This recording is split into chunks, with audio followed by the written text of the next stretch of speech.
daudz vienmēr jautā, kas tas režisors tāds ir, jā, ko tas režisors dara, un viņš it kā pats nezīmē, un mūzika arī neraksta un nedzied un nerunā, bet viņam visi visu kaut ko prasa un saka, ka viņš it kā ir galvenais. Tā varētu teikt, ka tie, kas nekā nedara, tie ir galvenie. Tas ir viņa darbs būt galvenajam. Un tā ir tā lielā atbildība par visu to, ko visi citi dara. Faktiski daudzreiz vieglāk ir izdarīt pašam, nekā atbildēt par to, ko otrs izdara vai neizdara. Bet režisors tā ir tāda īpaša profesija, kas saliek kopā, savēl galus, tā kā, vai ne? Jūs jau ziniet, arī klasē daudzreiz tā ir tādi cilvēki, kas saka, tagad iestudēsim to un to, vai izveidosim kaut kādu koncertu, izveidosim kaut kādu pasākumu. Viens ir galvenais, viņš ir galvenais tādā ziņā, ka viņš ir tas iniciators, tas sākums it kā visam. Un visi pakļaujās, jo vienam vajag, kas sakārto visas tas lietas. Tas ir apmēram tāds ir režisors. Tas ir ļoti grūts darbs, jo viņam ir jābūt ļoti draudzīgam ar visiem cilvēkiem, ar kuriem viņš kopā strādā. Viņam pat jābūt draudzīgiem ar skatītājiem, kuriem viņš grib rādīt to filmu. Viņam jābūt draudzīgam, priecīgam, ar labām īpašībām. Un tad viņš var būt režisors. Un tad jūs droši vien gribētu zināt, kā tad cilvēks izdomā tos stāstus, kurus viņš grib pastāstīt. Tas ir neatbildāms jautājums. To jau nevar izstāstīt, kā rodās. Rodās, pēkšņi tu redzi kaut kādu situāciju, kaut kādu stāstiņu, tu izlasi kādu dzejoli, tu paskaties pasaulē, un tev gribās citiem pastāstīt par to, ko tu redzi, ja? Un tas, ka tev to gribās pastāstīt, tā arī rodās tas stāsts. Un tad tu gribi pastāstīt, bet tu nezini, kā tu pastāstīt, bet tu gribi pastāstīt interesanti, tu gribi varbūt kādu noslēpumu pastāstīt, tad tu sākumā izliksies, ka nekāda noslēpuma nav, tad tu sāksi domāt, bet tur tomēr būs kaut kas slepens. Tā kā jau stāsta, kā mēs stāstam pasakas, anekdotes, notikumus, visādas, tā viņi rodās, viņi faktiski visu laiku ir. Viņus tikai vienkārši viņus jāierauga. Un tad tu gribi stāstīt to stāstu, bet tu gribi, lai to stāstu kāds uzzīmētu. Tu varētu arī pats uzzīmēt, bet domā, ne tas mākslinieks uzzīmēs to daudz interesantāk. Man patīk, kā viņš zīmē. Tad es sarunāšu ar to mākslinieku, paprasīšu viņam, vai viņam tas stāsts patiks, vai viņš gribēs to stāstu zīmēt. Un viņš saka, tas ir interesanti, es zīmēšu. Bet viņš sāk zīmēt pavisam ne tā. Es saku, tu zini, bet tu tā tieši nevajag. Es gribēju savādāk, ka tu zīmētu. Viņš saka, labi, es pamēģināšu savādāk. Tad viņš zīmē savādāk. Es saku, nē, bet tu zini, tā kā tu sākumā zīmē, tā bija interesantāk. Un tad mēs kopā paskatāmies ar to mākslinieku, kopā paskatāmies, vai tā ir interesantāk vai tā. Tātad es meklēju, lai šo stāstu pastāstītu interesantāk.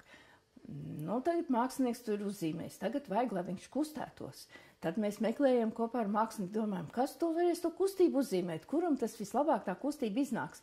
Mēs jau zinām dažus māksliniekus, piemēram, vieni labi zīmē dzīvniekus, citi atkal tādas skaistas princeses, dāmas tādas, un citiem atkal tur kaut kāds govis, teiksim, padodās vai kā. Kā jau mums katram kaut kas padodās labāk.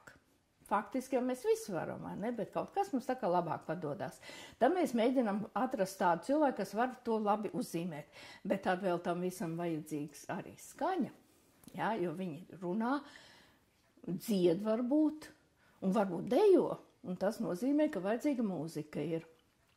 Un tad atkal vislabāk režisors, gudrs režisors ņems pašu labāko komponistu.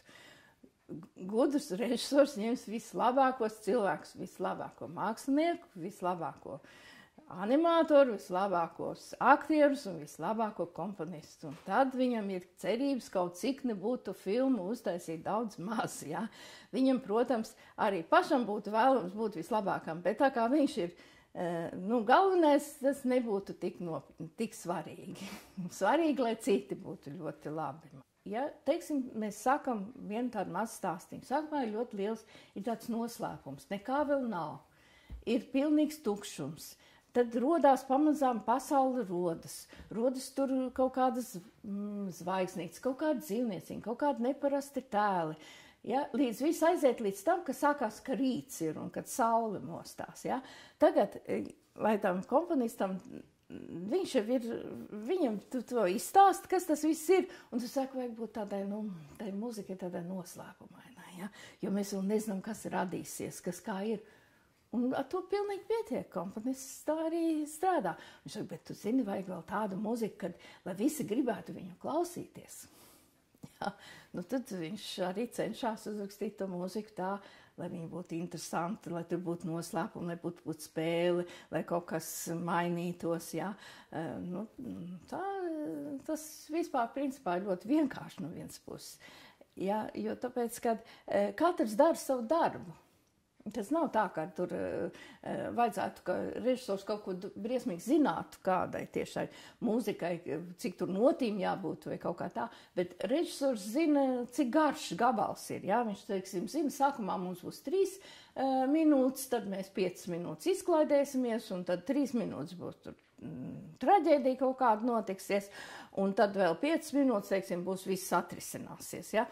Režisors saliek šo laiku pa minūtēm, kur ir kulminācija, kur ir priecīgs, kur ir nokrīt zemē tās, kur ir pavisam bēdīgs, kādā atkal tas viss beidzās, bet režisoram ir vēl tāda lieta, ka viņam jāsaprot jēga visam tam, kas tas ir, ja? Tas nevis kā augšā zemē un viss bļaks vai tur atkal paceļās augšā, bet viņam jāsaprot, kāpēc tas viss būs. Un principā tam stāstam jābūt tādam, lai viņš cilvēks, kas to stāstu skatās, lai tas viņam sagādā gandarījumu. Ja, kaut kādu atziņu, lai viņš paskatās to stāstu, saka, jā, es to tā nemaz nebiju iedomājies, es nemaz tā neredzēju. Jā, tas ir interesanti, ja, viņam režisoram vajadzētu visu laiku domāt, vai cilvēki tā varēs pateikt pēc viņa darba, vai nevarēs pateikt, ja.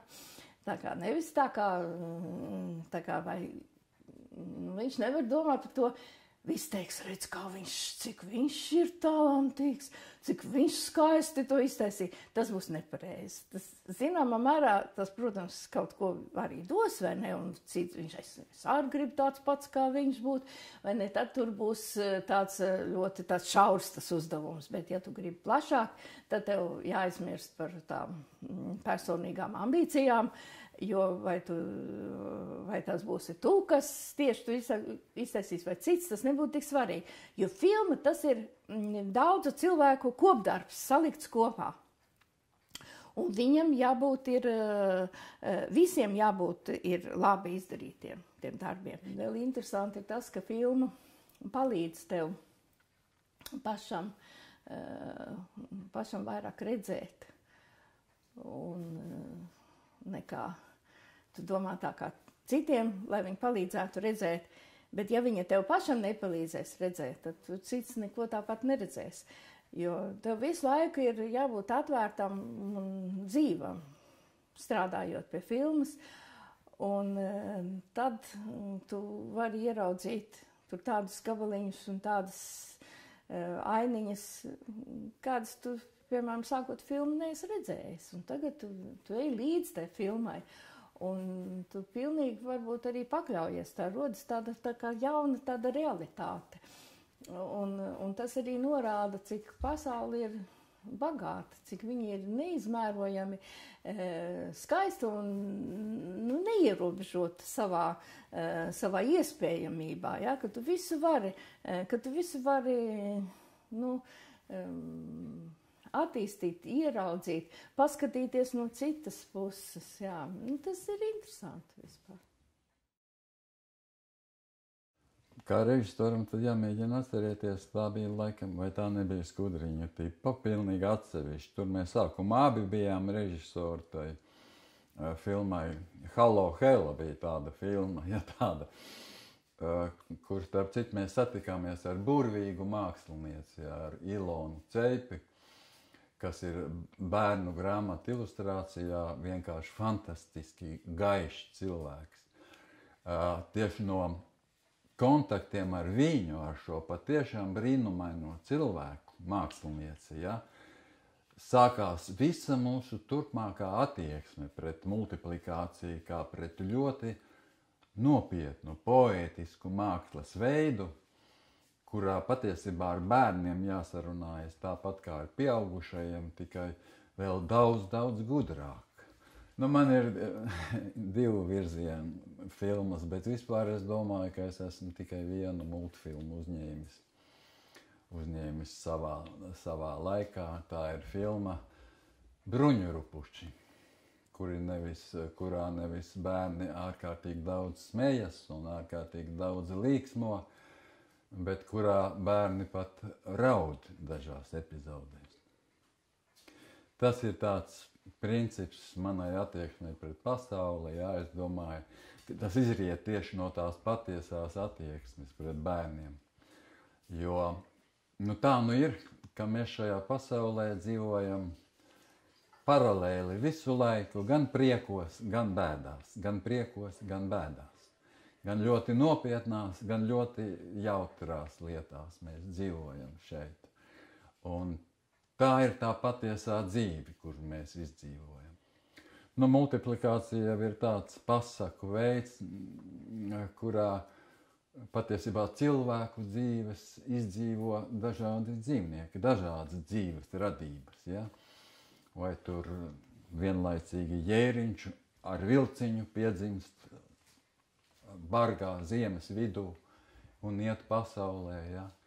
Vai arī bruņurupuču ģimene mēģina pāriet autostrādi, ja? Ļoti bīstamu šoseju, jo viņu pirmajā mājas vietā Purvā ir sākušies rakšanas darbi un viņam jāpārvācās uz citu Purvu, kurš izrādās ir otrā pusē šai autostrādei, šim lielceļam, pa kuru nepārtraukti brauc automašīnas, un šī ģimene, bruņurupuču ģimene, mēģina šo ļoti bīstamo ceļu pāriet. Nu jā, un tur ir tās vietiņas tādas, kurās bērni raud, jo daži no šīs bruņurupuču ģimenes iet bojā uz šī ceļa. Bet es domāju, ka pēc tā pārdzīvojuma, ko bērns saņem no šīs filmas, ja tiešām vecāki neizslēdz televizoru, bet ļauj bērnam noskatīties šo filmu, tad es domāju, ka pēc tā pārdzīvojuma bērns daudz jūtīgāk, daudz patiesāk lūkojas pasaulē, es domāju. Nu, it īpaši Skatām pantos, tur Rozītei bija īpaša ideja par tā saucamo totālo animāciju. Totāla animācija ir tāda animācija, kurā visa bilde kustās, ne tikai daži tēli, ja, bet visa bilde kustās. Ja. Tur pārvietojās, pārveidojās, kaut kas transformējās, notiek tas notikums visā bildē. Un skatām pantos. Fantadromā tādas totālās animācijas ir samērā mazas, ir dažās vietiņās, kur visa bilde tā arī piedalās, bet tā jau ir zinām mānīšanās, multiplikācija, ja multiplikācija vispār ir burvīgs mākslas veids tādā ziņā, ka multiplikācijā dzīvība rodās no nedzīvām lietām. Vai nu nedzīvi izgriezt papīra gabaliņi, ja, kā aplikācija tehnikā, vai arī nedzīvi statiski zīmējumi, kurus vienkārši vienu pēc otra rādot, rodas šī kustības ilūzija, rodās dzīvība. Ja. Tāpēc mums ļoti patika, ka līdz ar Latvijas atjaunošanos multiplikāciju sāk saukt par animāciju. Jo, ja multiplikācija nozīmē pavairošanu, tad animācija nozīmē dvēseles piešķiršanu, dzīvības piešķiršanu tām būtnēm, ar kurām mēs animācijas filmās spēlējam. Ja? Nu, lūk, un tas knifiņš bija tāds, ka tiešām mēs šo darbību risinām kosmosā, kur visi personāži peld, nevis pārvietojās, kur ir bezsvara stāvoklī, un viņi peld. Nu, kā jau kosmosā, ja? Tātad viņiem nav zemes gravitācija, ja? Zemes pievilkšanas spēks, un nav jāpāriet un jāzīmē simtiem kājiņu, kādā veidā viņi pārvietosies, bet viņi pārvietojas gaisā, kas ir vienkāršāk un ērtāk. Ja? Mums tā likās toreiz, jo tas jau bija ļoti agrā periodā, ka mēs vēl meklējam visdažādākos trikus, kādā veidā mazāk darba būtu pie multiplikācijas.